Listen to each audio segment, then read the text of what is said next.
Hello. Hi, everybody. Kayla Lords. John Brownstone. Of Loving BDSM, where we help kinksters like you have happy, healthy power exchange relationships. That's what I hear. We try at least. Part of that is ongoing education. We're constantly learning. This whole thing's a journey. There's lots to learn. You're never done learning.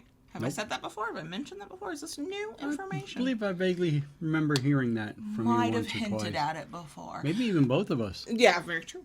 So that's kind of what Kinky Book Club is about, but also it's about just enjoying our mutual love of reading. There you go. Some months we read fiction, some months nonfiction. This is a nonfiction month. This is a month of learning. Yeah. Next month we will just be entertained and it'll be great. There you go. But it's good now because we learned some stuff. So this month, our book of the month is the new topping book by Janet Hardy and Dossie Easton. A few months ago, we read the new bottoming book. I will link up, down, and all around if you've not gotten a chance to watch that. I would honestly say this book is the companion. They're companions to one another. Yes. Just like we are two sides of the power exchange coin, those books are two sides of the power exchange coin. I'm just making that up. I don't know what I mean. I don't know what I'm talking about, but here we are.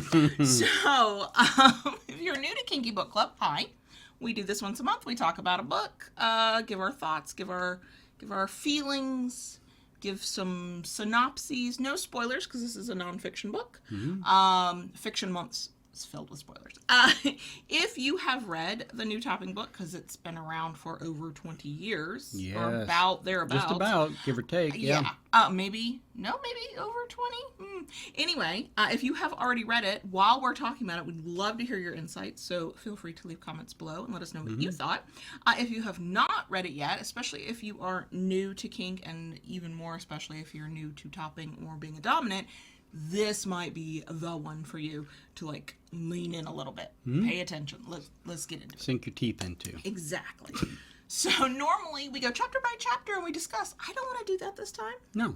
Partly they named their chapters different things. It was hard to keep up with what we were talking about in a given chapter. What I did do was I highlighted a lot. A lot. Yeah, you did. We read the ebook, and there were pages where sometimes only a few words were not highlighted. For everybody's sanity, I'm not going to go through every single highlight.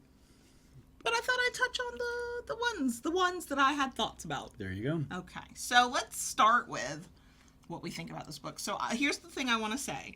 Because these kinds of books are extremely validating to me because they tend to say things that we say. They said them first, they said them better, but I'm in agreement with a lot of things, especially in this book. Yeah.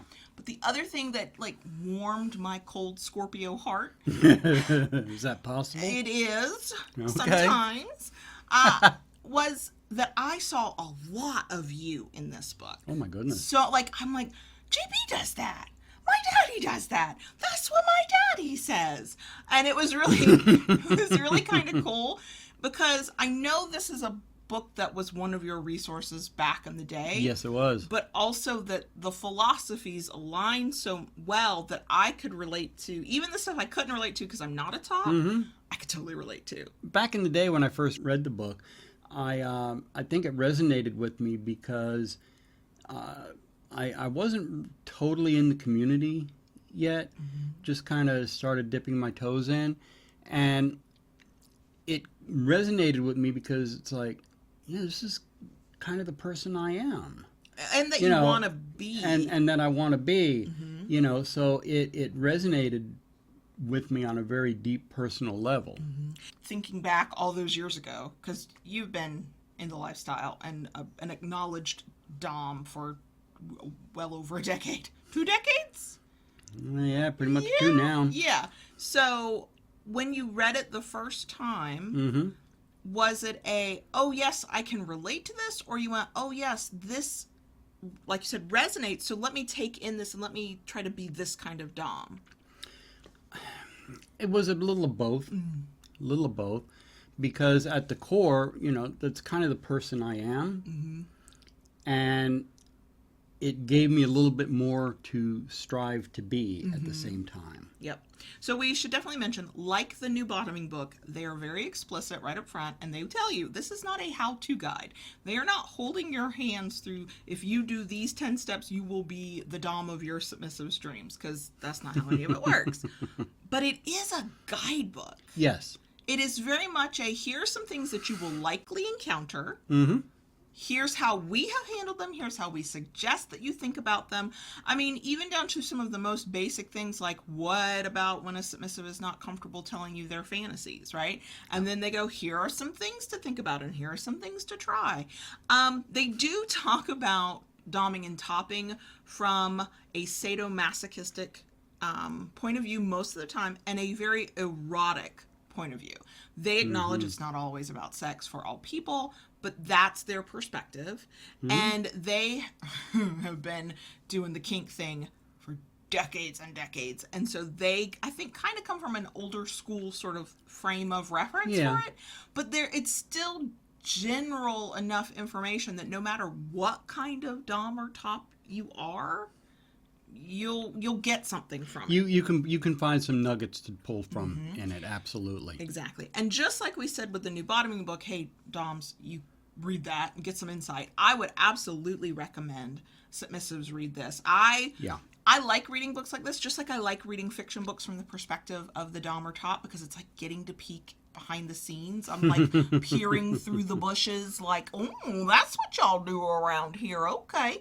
I like that. It's not that it tells me what to expect from you because you are an individual.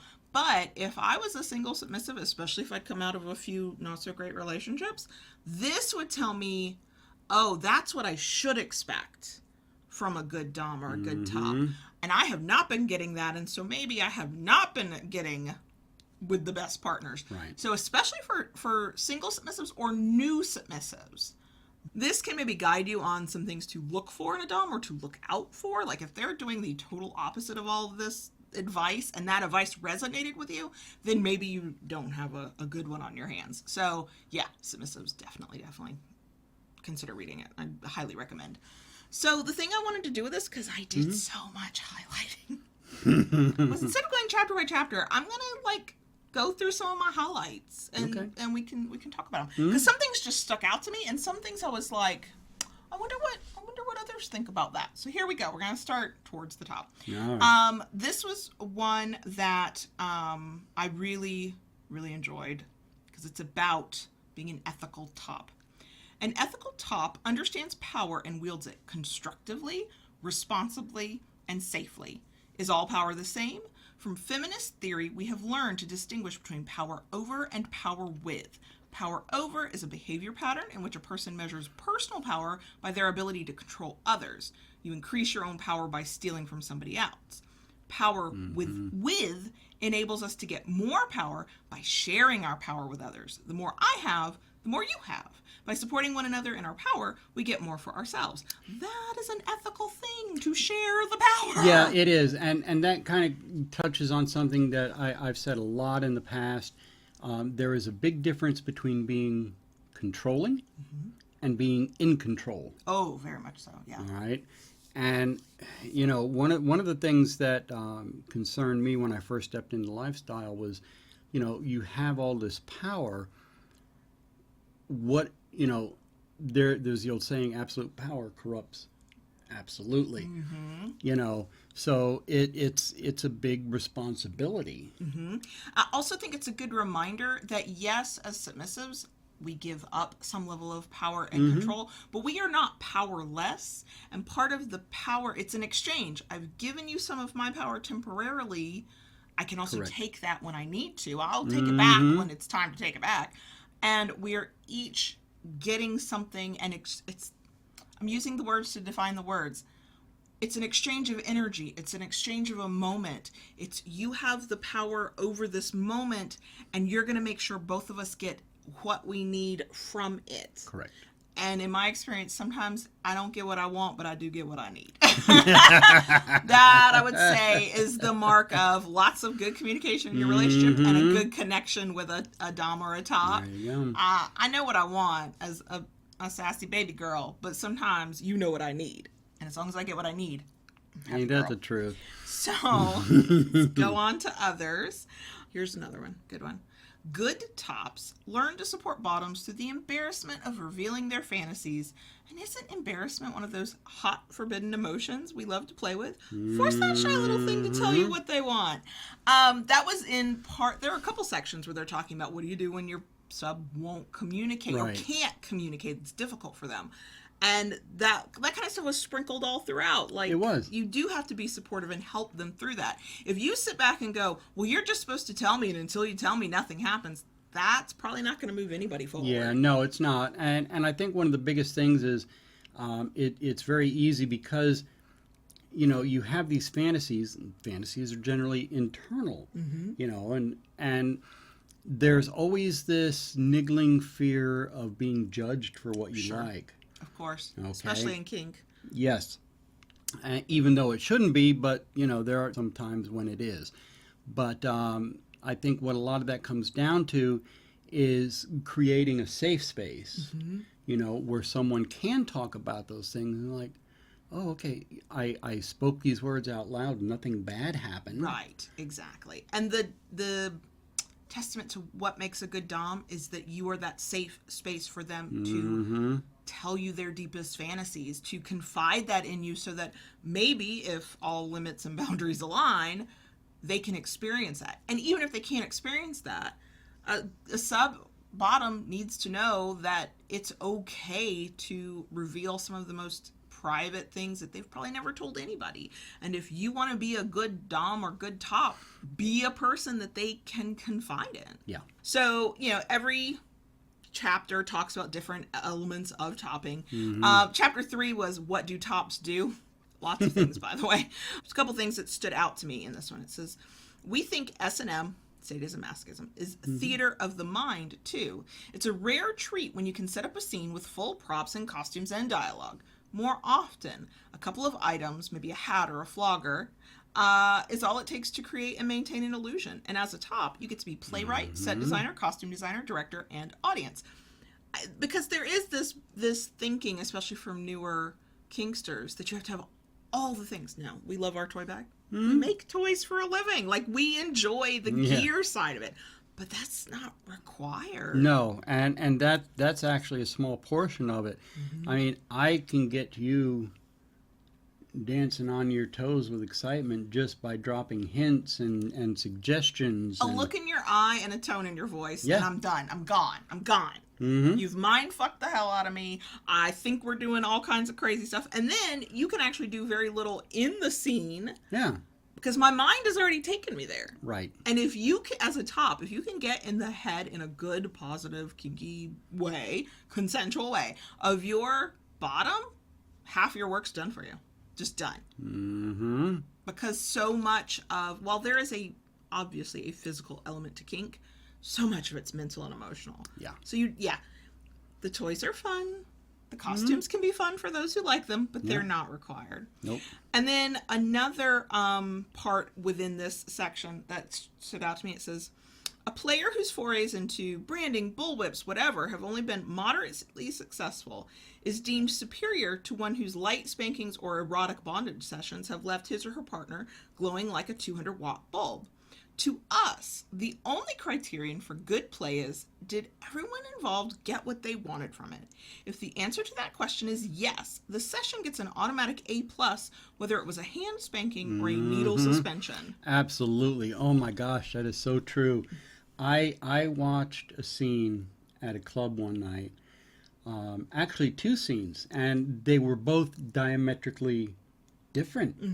One was this elaborate scene where the S-type was a animal in a circus, and her D-type was the animal trainer. Okay. All right? Very elaborate scene. It was beautiful. It was amazing. Right behind it, there was a scene of an older couple, put his partner on the spanking bench, and then just very gently flogged her. The entire scene was just a sensual flogging. And when the scene ended and he took her off that table, she was in heaven. Some of our, quote, best scenes have been some of our simplest. Yeah. You, me, and your hand. You, me, and a single toy. Yeah. You, me, in a very slow pace, like nothing major. And that's a big part, I think, of kinky scenes, especially if you start going to a dungeon or play parties, once the plague is more fully over, maybe. But there's this thing that happens where we start comparing ourselves. And paying attention to note techniques and get ideas, fine. Watching somebody else's scene and comparing it to what you do and finding yourself lacking, not good for anybody. So, yes, if you had a good time and your partner had a good time, that scene is as good as people who did something with all the costumes and all the role play and all the props. It's not a competition. No.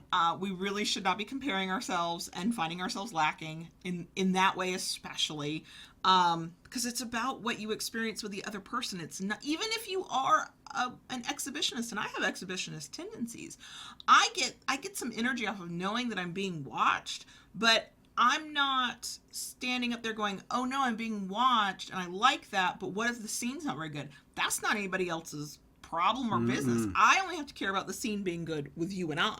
Yeah. And that's what matters. So, yeah, I think that's really good especially for tops to remember, because when you're the bottom in a scene, especially if you're a submissive and you might even get into some subspace and it's very much this power exchangey kind of thing, you kind of rely on your dominant to do the work, and you just kind of have to, yes, you have to give feedback and communicate, but you kind of get to exist and experience the sensations in the moment. And it's the dom who's worried about everything else.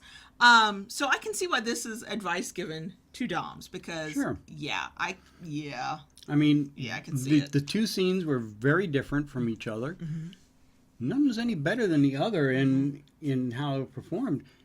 Both parties got what they wanted out of... Exactly. Yeah. And for all we know, the next week, the roles could be reversed. Right. And the one couple's doing the really elaborate thing, and the other couple's, like, just chilling. But most importantly, they all had fun. And in their own way, in their own time, they had fun. I mean, aren't we all supposed to be enjoying ourselves here? I feel like that's kind of the point. Yeah. Satisfaction, enjoyment, pleasure, good things. Yep. So that's all that matters.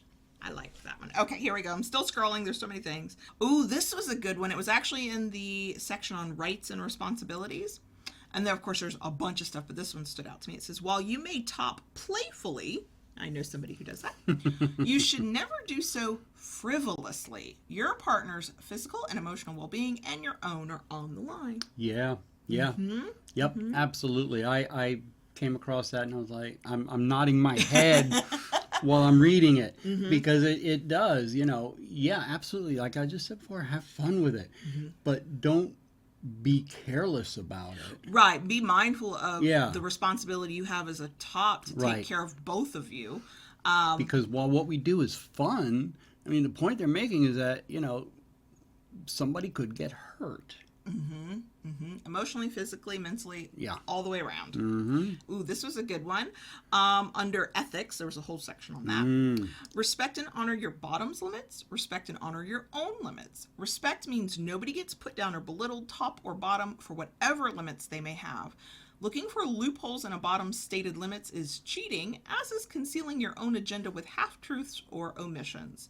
Quote, well, you didn't say I couldn't shave your head, is not a substitute for consent. Ethical players negotiate scenes in good faith. Oh, don't look for a loophole. No. That's a red flag. That's a bad huge practice. Red flag. You've crossed a line. You're no longer a responsible good top. You are being trusted by that person to respect them and stay within their limits, to there's a tendency to push boundaries, but, there are certain things, whatever they consider a hard limit, no, that is totally unethical. Right, and if you're looking for a way around somebody's hard limits, you need to, take a moment and check in.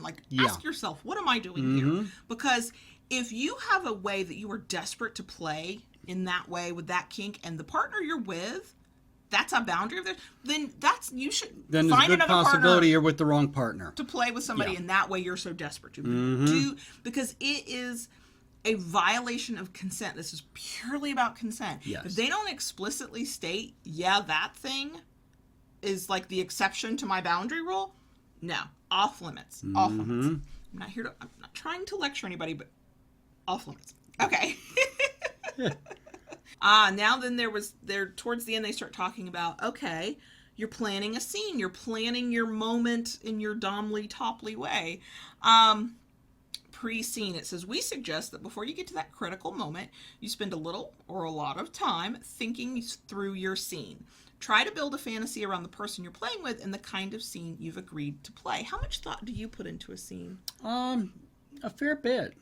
Now, I know that they also said later in this, like, don't create a rigid, this is what's supposed to happen down to every detail. Right. No, because you can't. It's just like, saying you have a sexual fantasy, and you want to live that fantasy. It's never going to happen exactly the way you have it in your mind. That is just not possible. So you don't want to overthink it. You have to be fluid. How detailed do you get when you're sort of pre-planning in your mind? Detailed, other than the tools that I'm going to use, not much more than that. Okay. So I know that back in the day, pre-plague, when we would go to the dungeon, did you even know when we got there if you wanted St. Andrew's Cross versus Spanking Bench, or did you let that kind of happen in the moment as well? For me, that kind of happened at the moment. I think for me, when we're at the dungeon, that's a thing of what energy am I feeling tonight when I'm there. Gotcha. So in the next chapter, after talking about, okay, we're going to scene, they do talk about, okay, what if it doesn't go as planned? That's a great way to name the chapter. From us to you, just expect it won't go as planned. Sometimes that's in a little bit, like it'll be it won't be quite to your mental plan, but it'll all work out. Yeah. And then on the other side of that is sometimes it really will not go to plan. Right. I mean, I like this because something that I have lived by for many, many years. Hope for the best, expect the worst. That way you're never surprised. And plan for the worst. Yeah. It means you have to have some basic understanding of safety to prevent it from happening, and then some level of first aid or care if something does go wrong. Right. Here's something that I've highlighted from that chapter, and I think this is the thing to keep in mind, regardless of whether you're a new top or you've been doing this a hot minute. The standard by which tops should be judged isn't in whether their scenes ever go wrong within basic standards of safety and consent. It's in how well they handle it when things do go wrong. Because the only certainty is it's going to go wrong at some point. Right. So who are you in that moment? What kind of person are you? What kind of dom are you? That will speak volumes to your character. Sure. Do you take care of your sub? Do you see to their needs? Do you go into a blame game? Do you what is happening? If you're taking care of them and you're learning from the moment, you're doing fine. If it's all about blaming everybody else and it's not your fault and you can't take personal responsibility, not a good look. Yeah. Not a good look for you. And, part of this makes me think of conversation I came across on FET a while back. Person asked, it was a rather broad question, what would be the one thing you would have in your toy bag? And I'm scrolling through the answers, and I'm saying, flogger, paddle, rope, canes, this, that, all kinds of toys. Didn't quite sit with me. Because as I'm looking through the answers, while yes, the question was broad, what would be the one thing you have in your toy bag? I answered that thread. A first aid kit. I love you. I mean, inevitably, at some point, sometime, something is going to happen. Yep. And it is good to be... It doesn't matter what your toy is. I mean, the one toy that I have in my bag that I would have in there, it's going to be different from the toy you have. Absolutely. But the one core thing every bag should have, first aid kit. It's all a part of the, plan for it to go bad. Yes, and I think that's something to keep in mind before you ever do your first scene. Maybe you're just figuring out that you're a dom, right? You're like, what should I be thinking about? Thinking about that it will go wrong, that there are those who will sometimes expect or even say, you are the perfect dom. You are amazing. You can do no wrong. Look, you don't get a nosebleed being that high up on a pedestal. And there's only one way to go from there, and it is down. Yeah. So while you cannot help it if somebody else puts you on a pedestal, and goodness knows, some subs and sub frenzy, they'll do it, you need to be prepared, okay? Yeah. Something's going to screw up at some point. How am I going to handle it? What do I need to know? What can I do to ideally prevent it? Fine, but I might not be able to prevent it. What am I going to do when it goes to shit? Because the thing is if you walk in thinking you are God's gift to submissives everywhere and that you can do no wrong, it's either going to make you more dangerous because you're not prepared to be safe, or it's going to knock your confidence in a bigger way than it might otherwise if you just go, yeah, I'm a fallible human being and I'm going to do the best I can, but something might happen. So, yeah, just prepare. Hope for the best, prepare for the worst. Okay, so the next section I really wanted to point out, and it was in the chapter on finding others. And now this book has gone through a couple of editions. I want to say it came out in the 90s. Then it was maybe early 2000s. Then it was updated right around the time you got it, around 2013, I think is when you bought the ebook. I think it might have even gone through another update since then. But something that I really am glad to see in this book, I don't know which edition it arrived in, was talking about finding other people to play with. And let's be realistic, in many kink spaces, it's extremely white. If you are a white person and you can literally not think of more than one or two non-white people at your club, dungeon, munch, play party, it's a very white space. And please don't say to yourself, well, it's because they're not kinky. Yes, all people, all types of people are kinky. So I wanted to highlight this because I think this is the kind of conversation that white people need to be having with each other in kink spaces, okay? We also need to be listening to people who actually have these experiences, but I wanted to highlight it. They say, it's not enough for white people to say, hey, I'm not a racist, you can trust me. It's going to take a much more interactive process to truly integrate our communities. Just recently, we've been hearing from people of color who have come together to open up the discussion of race and community. This is an extremely sensitive topic, and conversations tend to get heated. So perhaps the first thing to understand about doing this work is that we all have to be willing to feel uncomfortable. We are, after all, attempting to connect in an intimate environment under the weight of centuries of brutal oppression. People of European ancestry need to be willing to get changed a little, to expand their vision, to allow difference to have an impact on them. And then it continues a little later on. White people, in learning to listen to an outsider's perspective, gain opportunities to see themselves in new mirrors. The reflection may be difficult to look at, perhaps not flattering, and often colored with the justified anger of the oppressed. But when we hold still and listen to the wisdom of people whose experience is different from ours, then we can start to change things, and then we all win. So if this got your blood boiling just because I quoted this, I want you to sit with those feelings. I won't engage in the comments, okay? We're not going to be assholes around here. But if you got uncomfortable as a white person thinking about this, just thinking about it, sit with that. Go deep, okay? Now, I kind of wish they had done more of this in the bottoming book, not just in the topping book. That might be coming in a new edition. It's very possible. If they update it, they may add more in, yes. I do kind of get the doms tend to be sort of seen as the leaders in these things, but I know plenty of submissives who host munches, who help run dungeons, who are like the backbone of a lot of community efforts. Yep. So I'm glad it's here in a form. I hope the bottoming book gets deeper on this as well in future updates. Quite frankly, I don't have any answers. I know that I have benefited from plenty of privilege.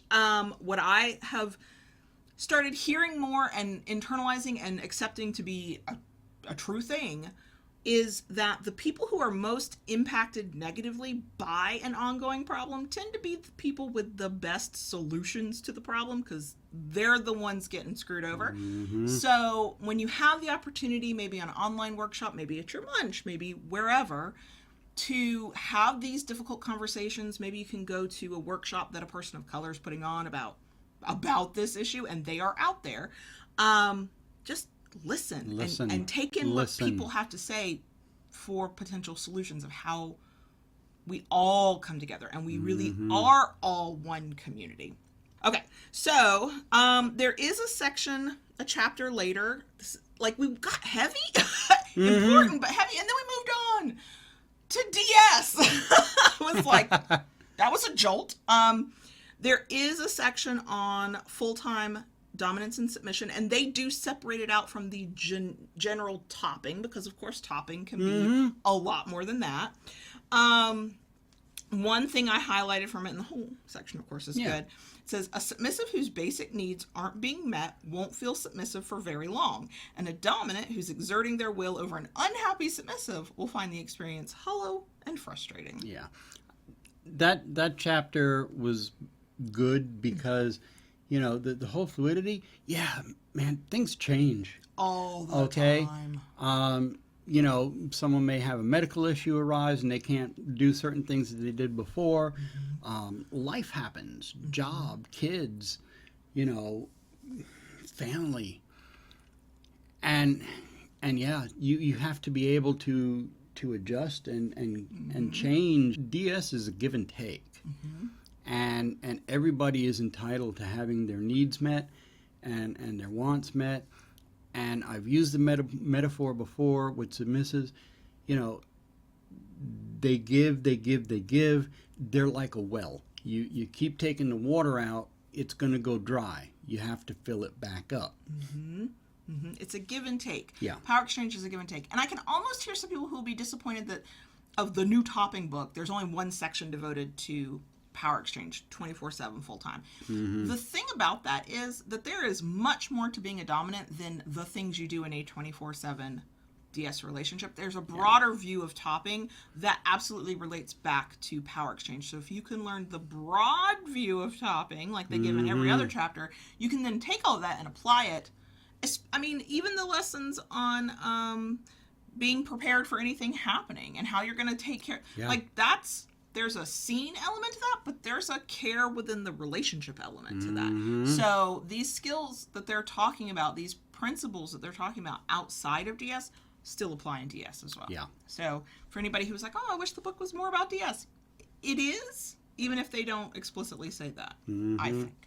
Next chapter, they did a whole chapter on what they call shadow play, playing on the dark side of, in their case, their reference point is S&M, but I think, and they say it here, once again, all BDSM play is shadow play. When we play together, we find acceptance for emotions and behaviors that will be unacceptable outside scene space. So part of what they talk about with the shadow play is those darker things. Do you want to use a kink scene to work through some emotional things? Do you want to play in where we might call edge play, which, as they say later in another chapter, all of it's edge play, because we each have our own edge. But do you want to play on the edge of something to, work through something, to test yourself, to see how far you can go? That's what they're referring to primarily as shadow play. But like they said here, it's all shadow play. And part of that is because, as we've said many times before, all BDSM is risky. There's a danger to all of it. Even your light little, light hand spanking could have some, quotes around this word, I don't want it to be too heavy, danger to it. There's risk involved. So we're playing on the edge in everything we do in BDSM. Sure. And everybody has different triggers, different boundaries. That's like, I can take my belt off and spank you with it. And you like it.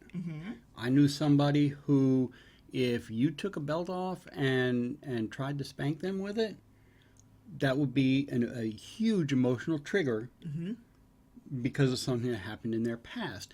Now, if you came at them with the belt and put it around their neck as a collar and leash, they off in subspace and happy as a clam in a shell, okay? But you have to be aware of those things. Mm-hmm. And you become aware as you communicate, as you play, as you just navigate, whether it's a casual placing or it's a long-term relationship, you're navigating these things with one another. Right. In a casual play situation, especially if it's your first time playing, you're not going to go as far. You should not, as you would with somebody you've played with a dozen times, or somebody you are in a constant relationship with, and y'all can just try things out and play on your own edge if you choose to. Also, it is completely valid to decide you don't want to play on your edges at all, that you've got a nice little safe insular place where you like to be. And that's we all don't well all and good. have to stretch our limits and boundaries. Like, not all of us want to play until we're broken down and crying. Some of us do, and that's fine. Some of us want to be taken to that edge. Me? No. I want to be in my comfortable soft pillow in the middle. Thanks. That's where I'm happy. Still kinky. There's still risk involved. Sure. But I'm in we like to play in a place that we know is a happy middle. Yeah. And we're going to have a good time and have fun. But it still carries inherent risk. That's just something to always remember. The next chapter after that, the last 2 chapters, is where I kind of, y'all know me, I said this in the bottom of the book, kind of like glazed over a little bit, because we're talking about spirituality and magic, and I'm going to have to get over that, because later this year we have 2 nonfiction books that are all about that, and I'm going to have to learn to focus and get out of my comfort zone. But the thing that I highlighted that stood out to me is what I just said from the spirituality chapter. It says, the edge in edge play is found wherever your edge is, wherever things start to feel risky, where you start to feel vulnerable, the edge of the cliff that looks over your personal abyss. And whatever that edge is, that's it. You don't have to explain it. You don't have to justify it. Your sub doesn't have to justify it to you if their edge is further in than your edge. But knowing that there's an edge, that I think would be not just important in having a healthy relationship and communicating well, but also in crafting scenes. Sure. And setting those moods and stuff. Yep. And then the final one, because it's from the last chapter, that I don't know anything about sex magic. I don't have an opinion on it, but I highlighted this because I liked it. It says, S&M is sex magic and you are the magician. The bottom is the cauldron in which you perform your miracles. Yeah, I like that. I like that. I mean, it's a little different than the analogy I have used numerous times, saying the top is the conductor and the little S is the instrument by which you play your music, But yeah, I like that. I saw that and I like that. That kind of sums up a lot of what this book was about, because no, it does not in any way, shape, or form go in how you flog your partner, how you whip your partner, how you dominate your partner. How you dominate them. It goes into the thought process of what you're doing. To be mindful, to be aware of the things you're doing, of the power you possess. Some good suggestions on how to wield that power. And that's the thing that I think if you can wrap your mind around as a dom or top of how to best think about these things and the responsibility that you have, then the rest you'll figure out. I mean, there are how-tos out there. You can watch videos, you can read other books. That information is out there. But first, it's really about mindset and what it means to be a top or a dom. That was the new topping book. Yep. Highly enjoyed it. Definitely recommend. Absolutely. Good book. Very good book. If you are like, I'm a new top, I'm a new dom, read this. Read it. I think there might even, there's an audiobook now. An audiobook version now. Yeah, because they did some updates. So go forth and consume this book in whatever way works for you. So that's it for this one. Next month, we are reading Yes, Roya by C. Spike Trotman. It is fiction. It is a graphic novel. Oh, I'm right up that. your alley. Yep. I believe it's like a poly situation, and there's kink. I'm coming in completely like unknowing to it. I was recommended by a fellow kinkster who reads a lot of books and has every book that he has recommended to me. I've been like, oh yeah, I really enjoyed that. So I'm looking forward to that. We'll be reading the ebook. If you are new to us in Kinky Book Club, there'll be a link below to the Kinky Book Club playlist. You can catch up on books we've read, plus a link to the books we're reading this year. Yeah, so that's it. Yeah.